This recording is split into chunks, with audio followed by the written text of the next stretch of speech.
وبركاته. الحمد لله نحمده ونستعينه ونستغفره ونؤمن به ونتوكل عليه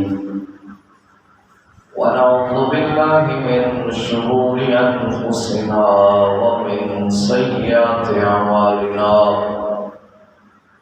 من يهده الله فلا مضل له ومن يضلل فلا هادي له. أشهد أن لا إله إلا الله وحده لا شريك له. ونشهد أن سيدنا وسندنا وغوثنا وغياثنا ومغيثنا عيننا وعوننا وعياننا ومعيننا وحبيبنا وحبيب ربنا وطبيبنا وطبيب قلوبنا ورسولنا وموجودنا ومطلوبنا ومرغوبنا ومحبوبنا ومعشوقنا أعلانا وأولانا ومهوانا وملجأنا ومولانا محمدا عبده ورسوله صلى الله تعالى على حبيبه محمد وآله وأصحابه أجمعين. أما بعد، أعوذ بالله من الشيطان الرجيم. بسم الله الرحمن الرحيم. فلما بلغ معه السعي قال يا بني إني أرى في المنام أني أذبحك فانظر ماذا ترى. قال يا أبت افعل ما تؤمر ستجدني إن شاء الله من الصابرين. صدق الله مولانا العظيم وبلغنا رسوله النبي الكريم الرؤوف الرحيم. رب اشرح لي صدري ويسر لي أمري واحلل عقدة من لساني يفقهوا قولي. رب زدني علما رب زدني علما رب زدني علما. يا رسول الله انظر حالنا، يا حبيب الله اسمع قالنا. إننا في بحر هم مغرق خذ بأيدينا سهل لنا أشغالنا. گنج بخش فیض عالم مظہر نور خدا نام سارا پیر کامل آلہ رہنما. الصلاة والسلام عليك يا سيدي يا رسول الله. الصلاة والسلام عليك يا سيدي يا حبيب الله. الصلاة والسلام عليك يا سيدي يا رحمة للعالمين.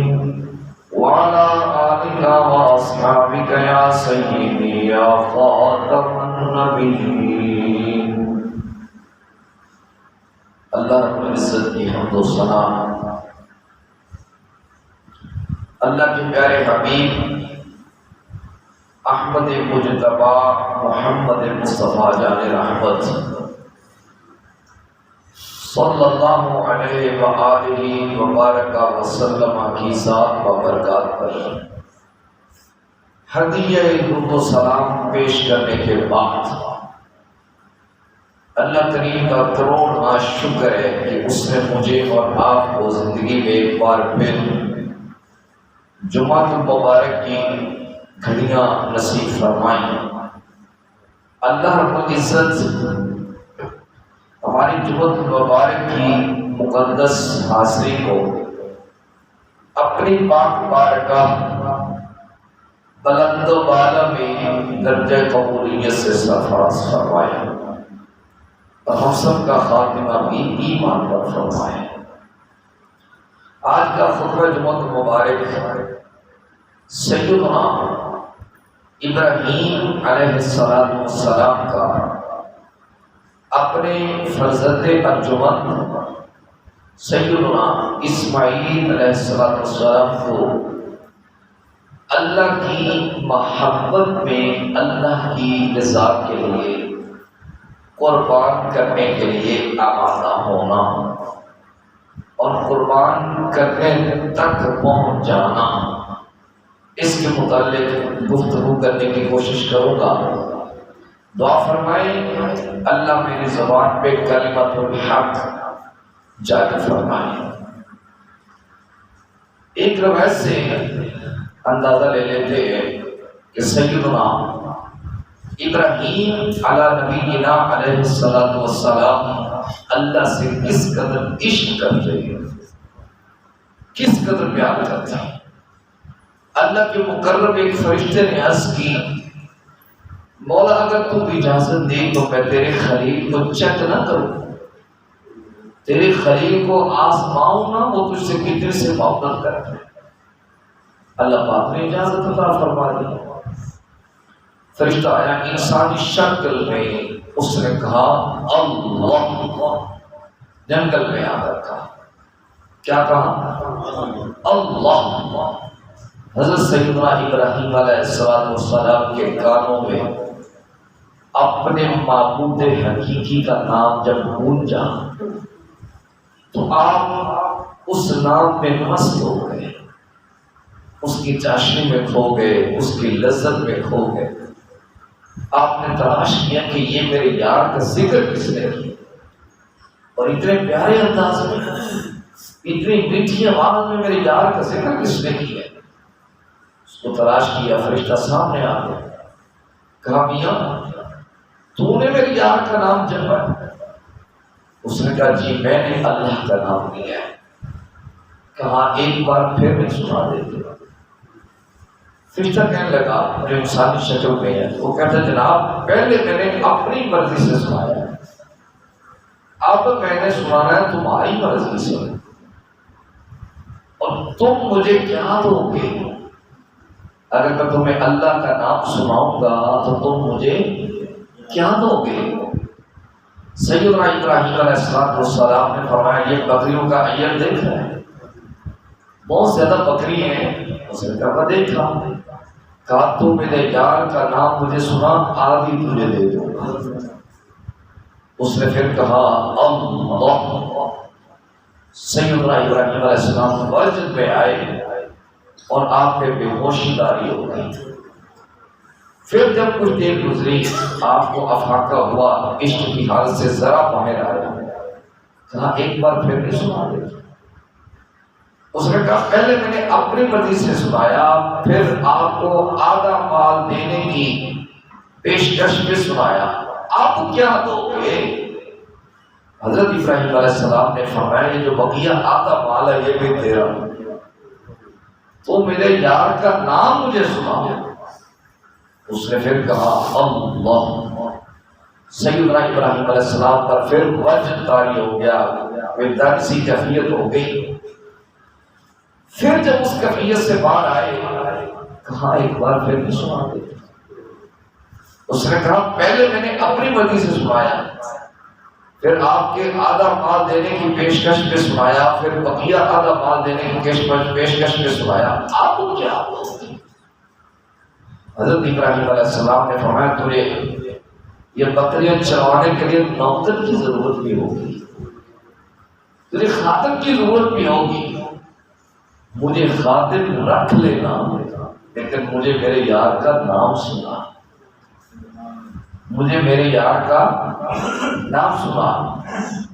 میں تے گواں تیری، تو ہی آنکھ میری، پیچھی ہوئی میں زلف نے بیچ دیا، تیرا نام گزر گزران میری، پلے کچھ نہیں نام کچھ بیچ دیا، تے جھاڑو ٹوکری والی سمجھ مینوں کدوں آکھیا تو ساڑھے بیچ دیا، ایویں لوکی پہ مینوں سردار آکھن میں تے مقدی سونے دے دیس دیا۔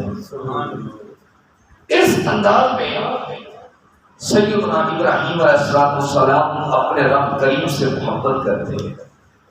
جب فرشتے نے یہ انداز دیکھا، اس نے کہا ابراہیم میں اللہ کی طرف سے بھیجا ہوا فرشتہ ہوں، میں تمہیں چیک کرنے کے لیے آیا تھا کہ اللہ سے عشق بھی کرتے ہو یا خالی دعوے ہی کرتے ہو، اور تم عشق کے دعوے میں سچے ہو، تم واقعی اپنے رب سے عشق کرتے ہو۔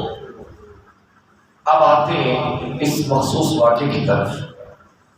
سیدنا ابراہیم علیہ السلام کو اللہ رب العزت نے بڑھاپے کی عمر میں ایک بیٹا عطا فرمایا، چھوٹی عمر میں بچھڑ گیا، اللہ کا حکم تھا، اپنے آپ سے الگ اس کو چھوڑا۔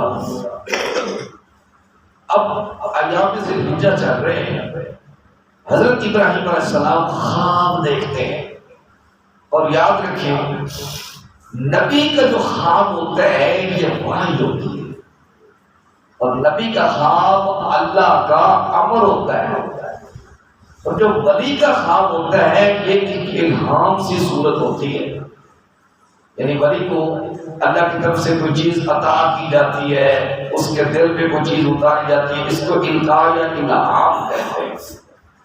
جو ہمارا خواب ہوتا ہے اس کی صورت تھوڑی سی اور ہوتی ہے، بہرحال جو نبی کا خواب ہوتا ہے نا وہ وحی ہوتی ہے، یعنی نبی کا خواب بھی اللہ کی طرف سے ہوتا ہے۔ سیدنا ابراہیم علیہ السلام نے خواب دیکھا، حکم ہوا کہ اللہ کی راہ میں قربانی کرو، اللہ کی راہ میں قربانی کرو۔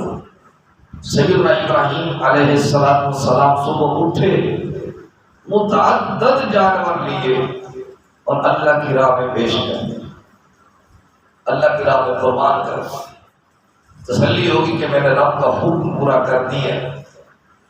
دوسری رات پھر لیٹے تو پھر حکم ہوا ابراہیم اللہ کی راہ میں قربانی کرو، اللہ کی راہ میں قربانی کرو۔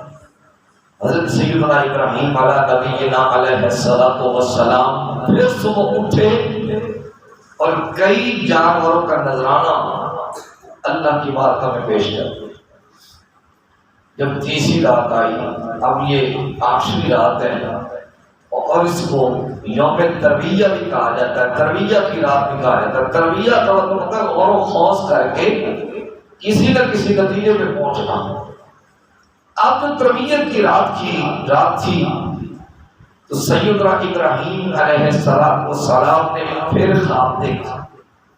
خواب کے اندر حکم ہوا کہ جو چیز آپ کو سب سے زیادہ محبوب ہے اس کو اللہ کی راہ میں کرنا۔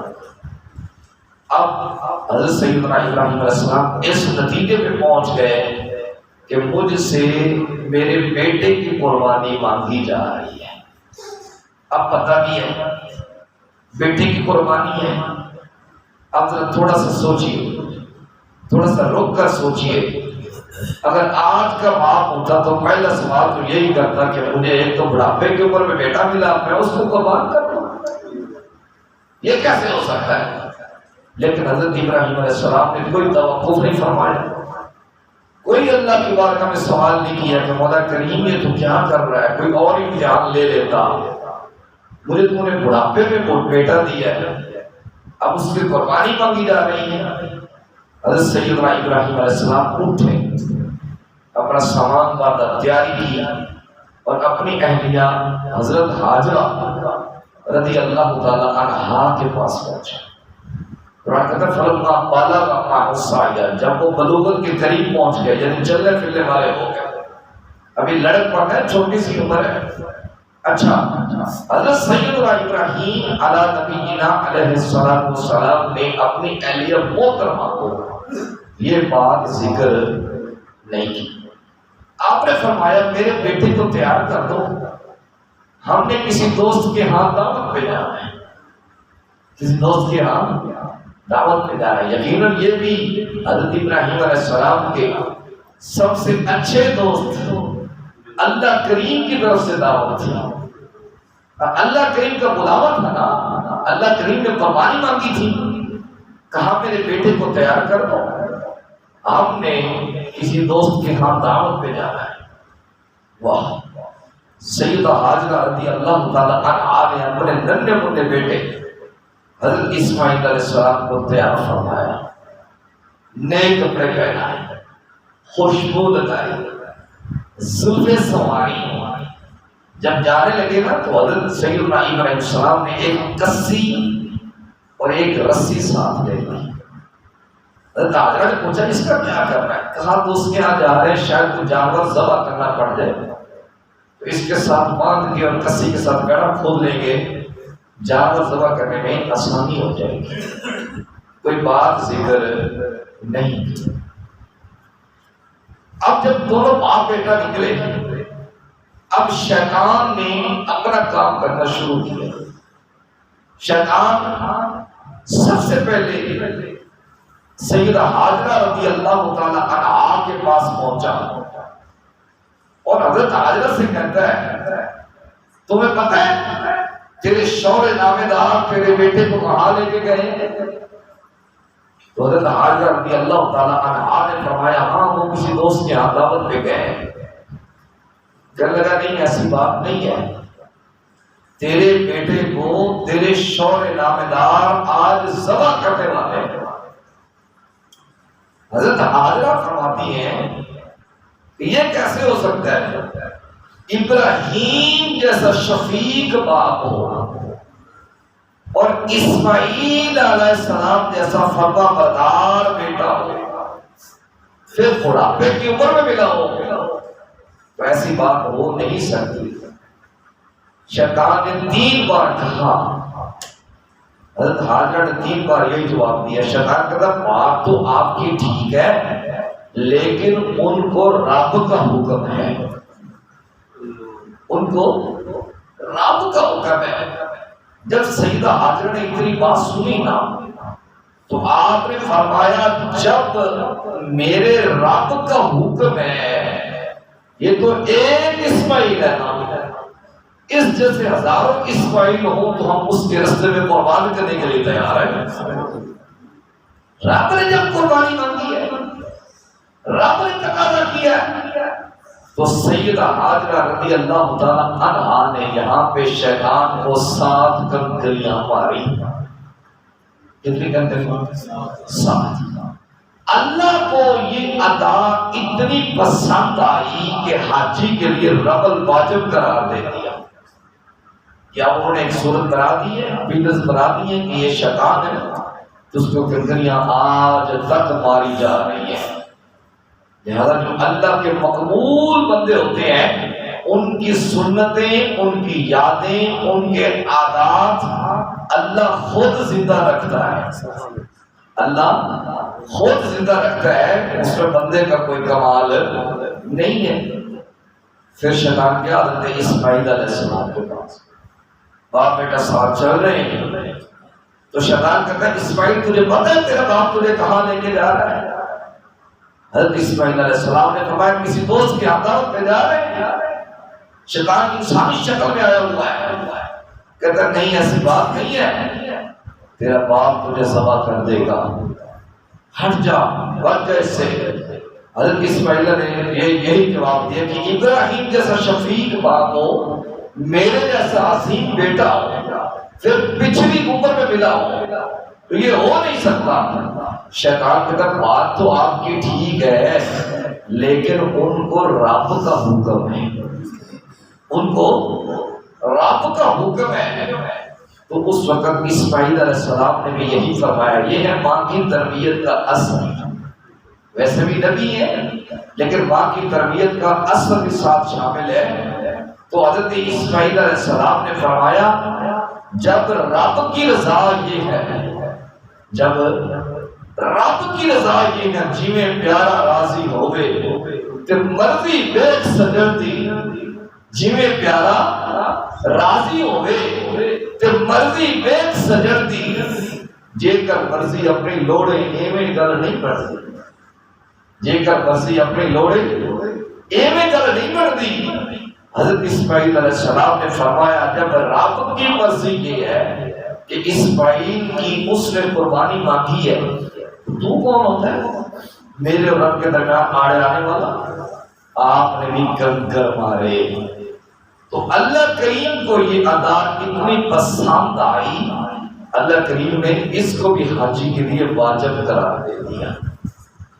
اب شیطان آخری حملہ کرتا ہے اور وہ کرتا ہے سیدنا ابراہیم علیہ السلام پر کہ کسی طرح باپ پر بیٹے کی محبت غالب آ جائے اور اس حکم سے روک لیا جائے، عمل سے روک لیا جائے۔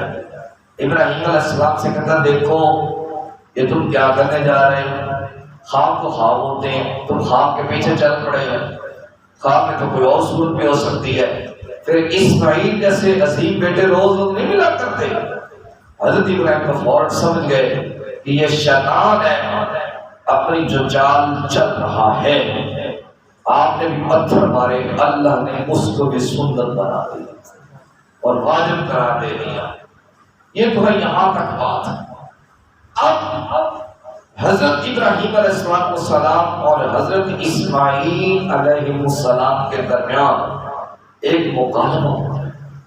فلما بلغ معه السعي قال يا بني إني أرى في المنام أني أذبحك فانظر ماذا ترى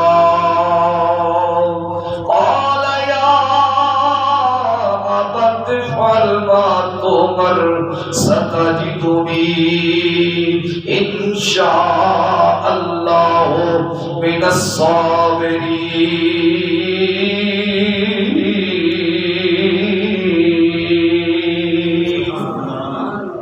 سیدنا ابراہیم علیہ السلام نے اپنے بیٹے کو اپنے سامنے بٹھا لیا اور کہتے ہیں او میرے بیٹے، اللہ نے تجھے بڑھاپے میں مجھے عطا فرمایا ہے، لیکن میں نے خواب دیکھا ہے یا بنیا، اے بیٹے میں نے خواب دیکھا ہے۔ یہ کتنا پیارا انداز ہے۔ آج امت کے باپوں کو یہ سبق دیا جا رہا ہے، جب بچہ پیدا ہوتا ہے نا اس کے 700 نام رکھے ہوتے ہیں، یہ میرا بچھڑا ہے، یہ میرا جانی ہے، یہ میرا دلبر ہے، یہ میرا بیٹا، یہ میرا ڈھولن ہے۔ ہم بڑے بڑے پیارے پیارے ناموں سے پکارتے ہیں۔ جیسے تھوڑا سا بڑا ہوتا ہے ہم کہتے ہیں یہ میرا بیٹا ہے، جیسے ہی بڑا ہو گیا نا بھجنائے والا بیٹا کہنا چھوڑ دیا، وہ پیار محبت ختم ہو گیا۔ اندازہ کریں قرآن کریم پڑھ کے دیکھیں، جب بھی اللہ رب العزت نے کسی کا ذکر فرمایا نا یہ نہیں فرمایا کہ فلاں شخص نے اپنے بیٹے کا نام لے کے پکارا ہو۔ نام لینے میں اپنیت نہیں ہے، نام لینے میں اپنا پن نہیں ہے، نام لینے میں اوپرا پن ہے جو بندے کو محسوس ہوتا ہے۔ جب بچہ بڑا ہو جاتا ہے، بالغ ہو جاتا ہے، پھر ہم کہتے ہیں احتشام، فیضان، افضل، پھر وہ پیار کدھر گیا، پھر محبت کدھر گئی، پھر وہ عشق کدھر گیا جو بچپن میں تھا۔ اللہ کے وہی تمہارا بیٹا ہے، جو چھوٹے ہوتے ہوئے تمہارا بیٹا تھا۔ آج یہ انداز کیوں بدل گیا؟ کیسے انداز بدلتا ہے نا پھر بچے کو کسی اور کو ٹین دینے کا موقع مل جاتا ہے، پھر بچے خراب ہو جاتے ہیں۔ خراب تو ہم نے خود کیے ہیں، والدین نے خود نہ انصافیاں کی ہیں۔ والدین نے اپنے بیٹوں کو وہ پروٹوکول دیا ہی نہیں جو ان کو پروٹوکول چاہیے تھا۔ پھر بیٹا باہر جا کے وقت صرف کرنے لگ جاتا ہے، پھر بیٹا خراب ہو جاتا ہے، پھر پیروں کے پاس تویز لینے کے لیے، پھر مولوی صاحب سے دعا کروانے کے لیے، بھائی تو خود ہی پیر ہے، خود ہی اس کے لیے رہنما ہے، خود ہی اس کے لیے تو مولوی ہے، لیکن اپنا طریقہ کار وہی رکھ جو بچپن میں تو نے اپنایا ہوا تھا، جو بچپن میں تو نے اپنایا ہوا تھا۔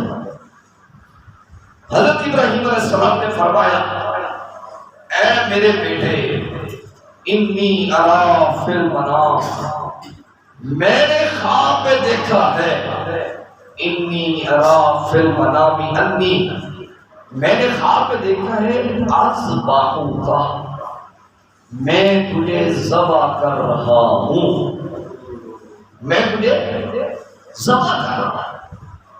اب ہونا تو یہ چاہیے تھا کہ حضرت ابراہیم علیہ السلام کو چل اسماعیل، اللہ کا حکم ہے، کیونکہ نبی کا خواب وحی ہوتی ہے، حکم ہوتا ہے، چل اللہ کا حکم ہے، یہ میں نے کر۔ اور حضرت اسماعیل بھی کہتے ٹھیک ہے کہ آپ کریں، لیکن ذرا انداز دیکھیں، اور ہمیں سمجھانے کے لیے یہ انداز ہے۔ حضرت ابراہیم علیہ السلام نے اپنے بیٹے پر اپنے رائے کو مسلط نہیں کیا. ہم کر بیٹھے مسلط، ہم یہ کہہ دیتے میں تیرا باپ ہوں تو میرا کیا کر رہے ہیں، ایسے ہی ہم کہتے تو میرا گھر کیا دے گا، تو میرا بیٹا ہے، میں تیرا باپ ہوں. لیکن یہ اسلام کا دیا ہوا طرز عمل نہیں ہے جو ہم نے اپنانا شروع کر دی. حضرت ابراہیم کہتے ہیں انی ارا فی المنام، میں خواب میں دیکھتا ہوں اذبحک، میں تجھے ذبح کر رہا ہوں. اچھا حضرت ابراہیم نے نہیں کہا کہ چل اسماعیل اللہ حکم ہے تو پھر اسماعیل کہتے ٹھیک ہے جی آپ کو حکم ہے تو کریں، کہا تو آپ نے یہی ہے. لیکن حضرت ابراہیم علیہ السلام میں انی ارا فی المنام، میں خواب میں دیکھتا ہوں انی اذبحک، میں تجھے ذبح کر رہا ہوں. فانظر ماذا تری، تیرا کیا خیال ہے، تیرا کیا خیال ہے. اس نقطے کو سمجھنے کی ضرورت ہے جو آج ہم سے نکل چکا ہے، جو آج ہم سے یہ نقطہ نکل چکا ہے.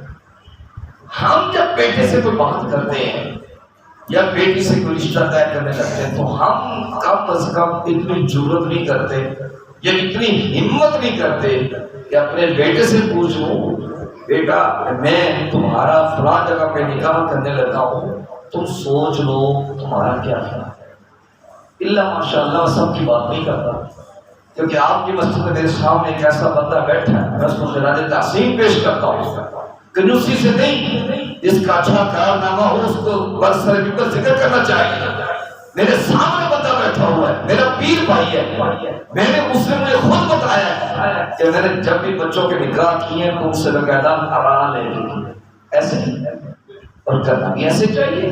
قرآن کا طرز عمل بتا رہا ہے. دیکھیں اللہ کی راہ میں قربان کرنے کا معاملہ ہے، اللہ کی راہ میں قربانی کرنے کا معاملہ ہے، وحی ہو چکی ہے، حکم آ چکا ہے.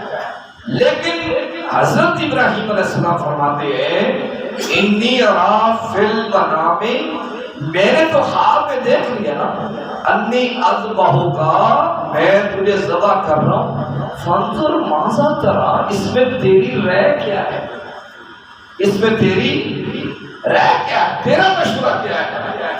دیکھیں نا امام الانبیاء صلی اللہ علیہ وسلم نے جب اعلان نبوت فرمایا، اعلان نبوت فرمانے کے بعد جیسے نبی کریم صلی اللہ علیہ وآلہ وسلم مدینہ طیبہ میں تشریف لائے، جب غزوہ بدر ہونا تھا تو حکم بھی ہو جاتا کہ چلو چلو چلو ٹھیک ہے جنگ کر، نہیں، اللہ پاک نے فرمایا وشاورہم فی الامر، محبوب آپ اپنے غلاموں سے مشورہ کریں، آپ اپنے غلاموں سے مشورہ کریں، رائے لیں ان کی، کیا خیال ہے ان کا.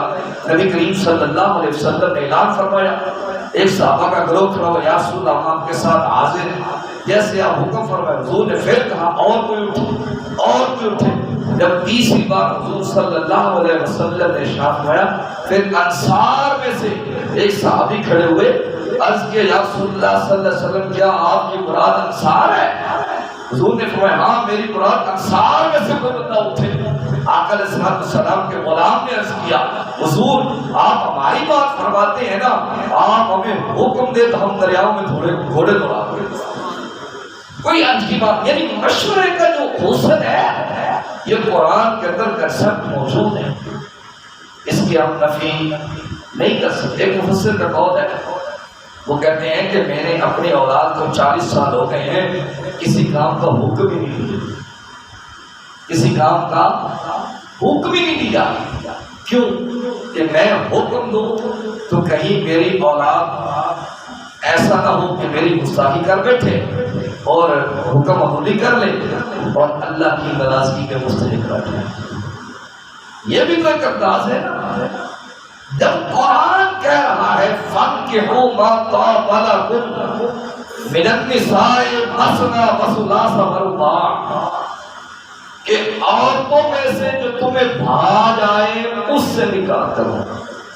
قرآن کی نص ہے عورتوں میں سے جو تمہیں بھا جائے اس سے نکاح کرو. کب بھائے گی؟ جب وہ دیکھے گا جب ایسے ہی بھا لے گا. جب کوئی چیز بھاتی ہے خوبصورت لگتی ہے اس کو دیکھتے تو وہ خوبصورت لگتی ہے نا. جب تک دیکھیں گے نہیں تب تک خوبصورت نہیں لگے گی. آپ قرآن سے بھی زیادہ حکیم ہو گئے ہیں, آپ قرآن سے بھی زیادہ سمجھدار ہو گئے ہیں. قرآن کہہ رہا ہے کہ جو تمہیں بھا جائے اس سے نکاح کرو. اگر آپ کی بیٹی ہے یا آپ کا بیٹا ہے اپنی رائے کا اظہار کرتے ہیں کہ میرا فلاں جگہ پہ جی چاہتا ہے کہ میری شادی کر دی جائے, آپ کی بیٹی کہتی ہے, آپ کا بیٹا کہتا ہے, تو آپ کو حق حاصل ہے, تو اس کو حق حاصل نہیں ہے.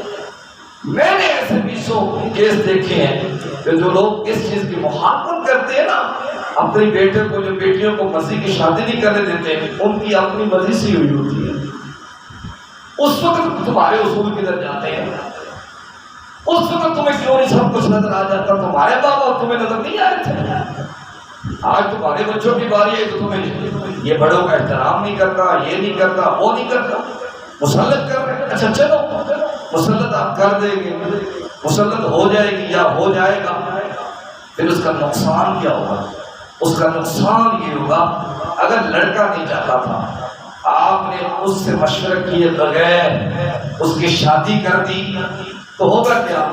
وہ پل پل جب بھی کوئی خدا نخواستہ ناچاکی ہوگی یا کوئی تھوڑی سی گڑبڑ ہوگی تو وہ یہی کہے گا کہ میں تو تجھے لانا ہی نہیں چاہتا تھا, کہ میرے ماں باپ نے میرے گلے تجھے ڈال دیا. ہوتا ہے کہ نہیں ایسے؟ بولیے ہوتا ہے. یہ اس چیز کا نقصان ہے جو ہم نے اپنے بچے سے رہ نہیں. اچھا جب ماں باپ پھر مر بھی جاتے ہیں, دنیا سے چلے بھی جاتے ہیں, تو پھر وہ قبروں تک بات گنی جاتی ہے. جب کوئی فیصلہ کرنے والے آتے ہیں تو میرے جیسا بندہ جب جاتا ہے, یار جب تو راضی نہیں تھا تو نے شادی کیوں کی؟ ماں باپ کو مرے ہوئے 2 سال ہو گئے ہیں, وہ یہی کہتا ہے یار میرے امی ابے نے میرے گڑے میں پہنچا دیا. تو یہ ہے رائے نہ کرنے کا نقصان, کہ آپ کے جانے کے بعد بھی آپ کی روح کو تنگ کیا جا رہا ہے. ایسے ہے کہ بولیے, صحیح بات کر رہا ہوں میں, کون سا معاشرے کا حصہ نہیں ہوں. تو اس لیے اپنے اولاد سے رائے کرنے کا مزاج پیدا, مشورہ کرنے کا مزاج پیدا کرے.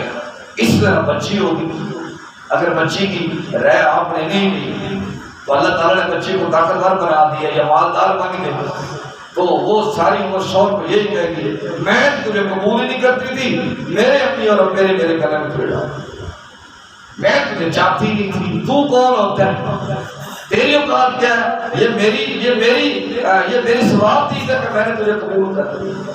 لو آپ کو مشورے کر کے اپنے مشورے کر کے چلے گئے, اب ساری عمر بچوں کے سامنے وہ رونا پیٹ رہے ہیں اور آپ کی روح کو کوس رہے ہیں کہ مہربانی آپ نے بہت اچھا فیصلہ کیا.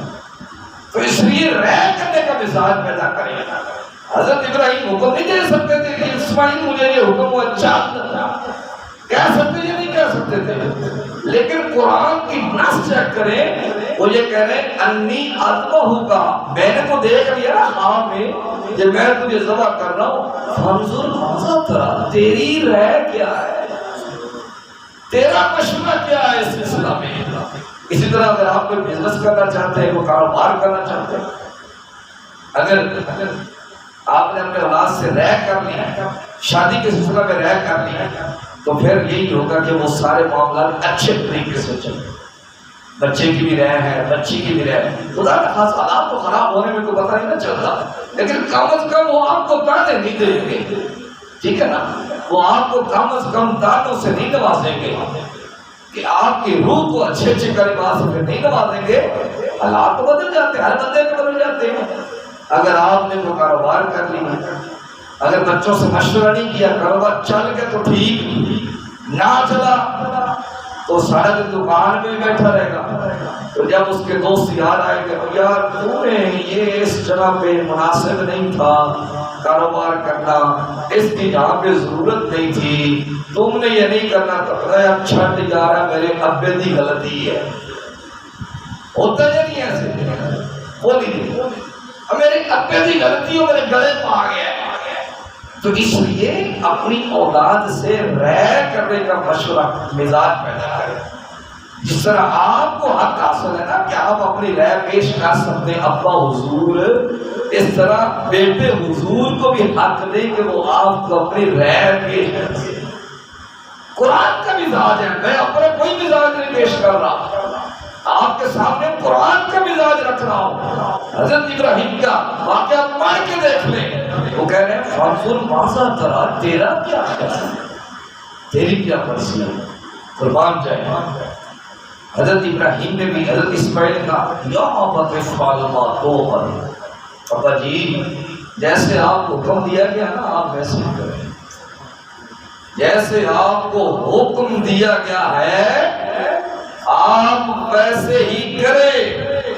اور یہ نہیں کہا کسی کو میرا کمال ہوگا، میری کوئی بہادری ہوگی. اتنا کچھ ہونے کے باوجود بھی بات اللہ پہ چھوڑی جا رہی ہے، بات اللہ پہ چھوڑی جا رہی ہے. ستجدنی انشاءاللہ.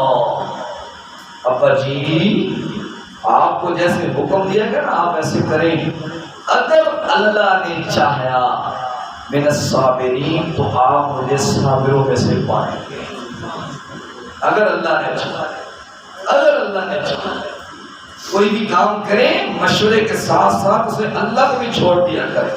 میں یہ کروں گا، میں فلاں شخص کے ساتھ یہ کر دوں گا، میں اس کی روٹی روک دوں گا، میں یہ کر دوں گا، میں یہ کر سکتا ہوں. بھائی تو ہوتا کون ہے، تیری حیثیت کیا ہے یا میری حیثیت کیا ہے، ہماری طاقت کیا ہے.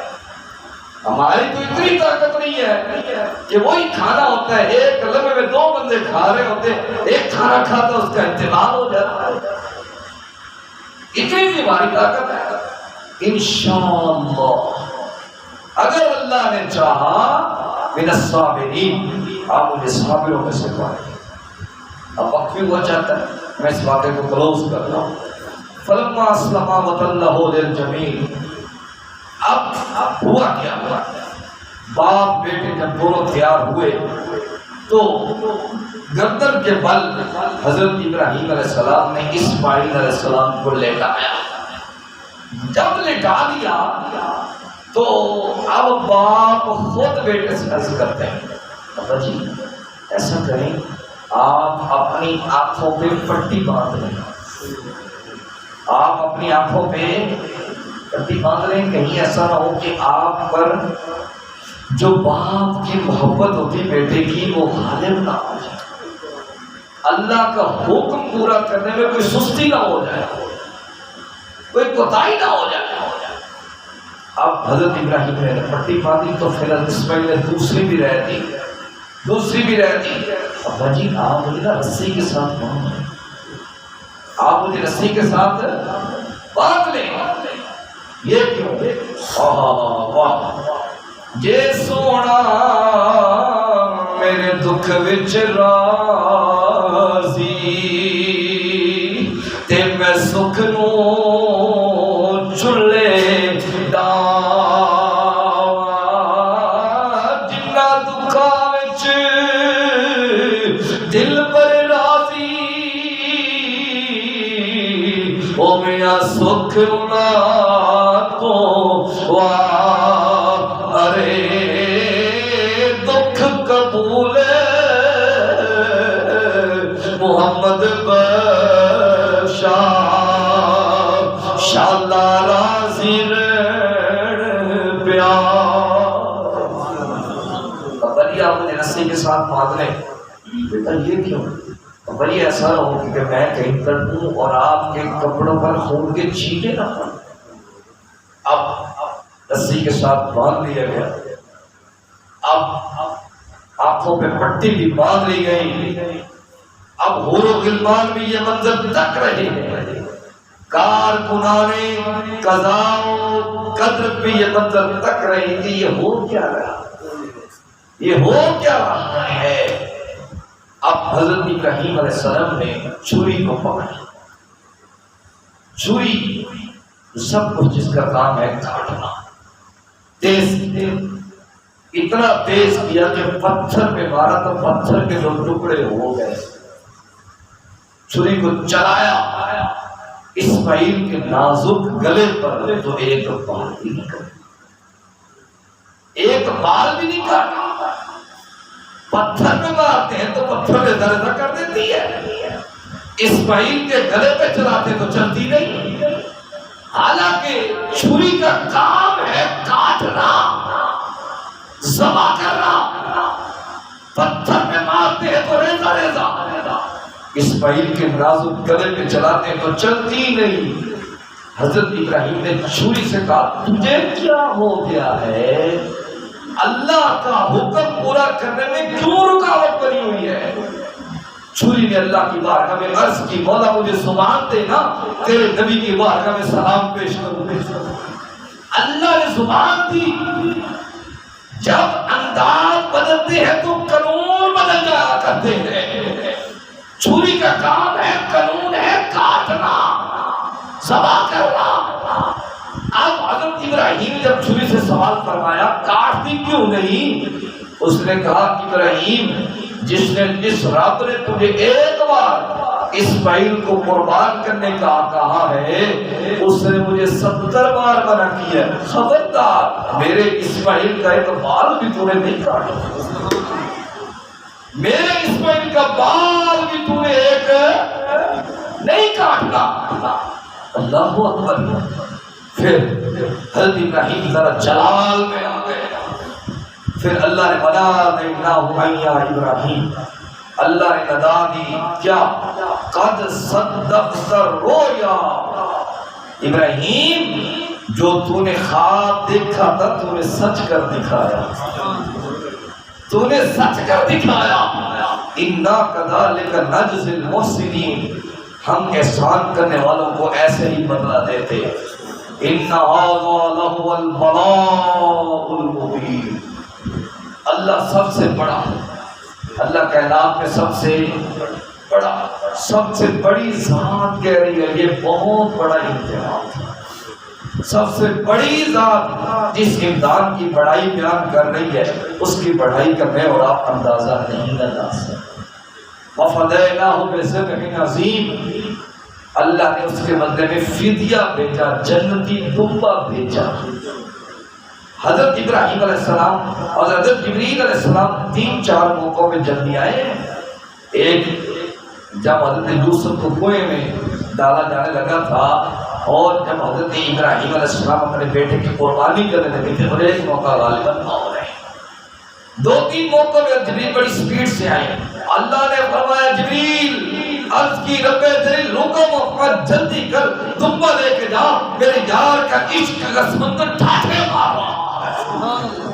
وفدیناہ بذبح عظیم، اللہ فرماتا ہے ہم نے اس کا فدیہ بہت بڑا دمبا بھیجا. پھر جب چھری چلی خون بہا اسماعیل کو سائڈ میں کیا گیا. جب چھری چلی تو حضرت ابراہیم نے کہا اللہ اکبر اللہ اکبر. حضرت اسماعیل نے کہا حضرت جبریل نے کہا لا الہ الا اللہ واللہ اکبر اللہ اکبر. حضرت اسماعیل نے کہا اللہ اکبر وللہ الحمد. اللہ کو یہ ادا بھی اتنی پسند آئی کہ اس کے نبی نے 9 ذی الحجہ کی فجر سے لے کر 13 ذی الحجہ کی عصر تک ہر نمازی کے لیے کم از کم ایک بار یہ تکبیر پڑھنا ہر نماز کے بعد واجب قرار دے دیا گیا. اور عقیدہ اہل سنت کس کو کہتے ہیں؟ ہمارا یہی عقیدہ ہے نا کہ اللہ اپنے پیاروں کی اداؤں کو زندہ رکھتا ہے، اللہ اپنے پیاروں کی سنت کو زندہ رکھتا ہے. تو یہ تھا حضرت ابراہیم علیہ السلام کا جو قربانی کا پس منظر جو آپ کے سامنے پیش کیا، اور اس کے اندر جو ہمیں سبق ملا کہ اللہ کی محبت میں جو بھی پیش کرنا ہو اس سے کبھی پیچھے نہیں ہٹنا چاہیے، اور اپنے بیٹوں پر اپنے اولاد پر کوئی چیز ٹھونس نہیں دینی چاہیے، بلکہ ان کا بھی کوئی حق ہے ان سے مشورہ کر لینا چاہیے. اللہ مجھے اور آپ کو حقیقت کو سمجھنے کی توفیق دے. وآخر دعوانا الحمدللہ رب العالمین.